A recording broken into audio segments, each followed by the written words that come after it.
Hey everybody, welcome to West Coast Muscle Saws. Got the bench a little plugged up this morning, working on a CS2511, doing a display only chainsaw over there. And then I've got this chop saw. It's an 075, 076 cutoff saw, very popular. Reason I'm doing it on the chop saw is the engines were very popular in the late 70s, early 80s. A lot of guys pick these up for collections, and I just want to show you a couple of weak spots on this saw. The frame of an 050, 051 is very similar to this, and I had some of the same issues, and I'll go over those issues so you'll know what to look for. When we sold these back in the late 70s, early 80s, we always had a little bag of bolts, nuts, Loctite, and decompression valve, because these saws were notorious for vibrating and screws falling out. Actually, one of my first jobs was to take brand new 075s, 076s, take them down part of the way, Loctite everything, put them back together so the guys could get a week or two out of them before they had to come back and get the same process done. It was just a very common issue. What would happen is the screws would come loose on the starter, 4 of them, and if the guys didn't notice that, there is a support here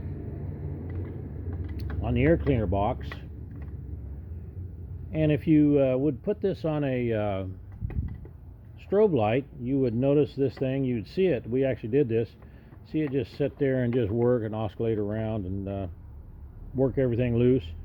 And eventually what would happen, and this is a worst case scenario, this is what we've seen a lot, eventually, see that broken off bolt, left side there, that bolt would break off, and of course the gaskets would start deteriorating, and you had a very severe air leak, and a lot of guys didn't catch it and they'd burn down their saw.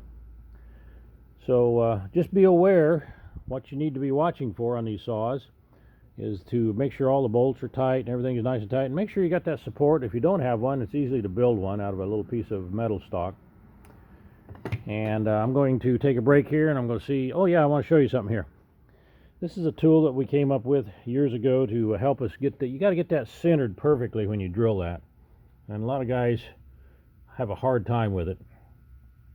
I came up with this tool here I really like to use. You can buy these at hardware. Use them in the cabinet shop, and they're self-centering. This actually pulls back, and you can see the bit here, if I can do it just right. You can see the bit in the end here. That's what it looks like. And all you do is you just start it.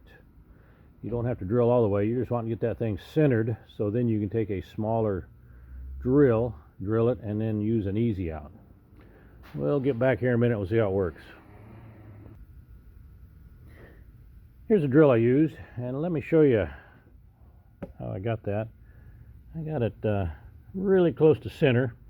What I'm going to do now is use an easy out, which is a reverse drill bit, and a little easy out tool. You drive into it. Let's see if we can't just back that out. Hopefully it'll just come right out.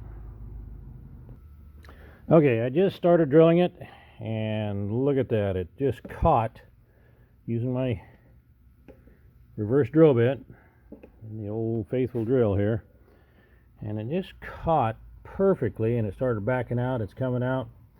This is going to be a great save. If you have any questions on doing this, I try to answer what I can, try to help you guys out. There's the information.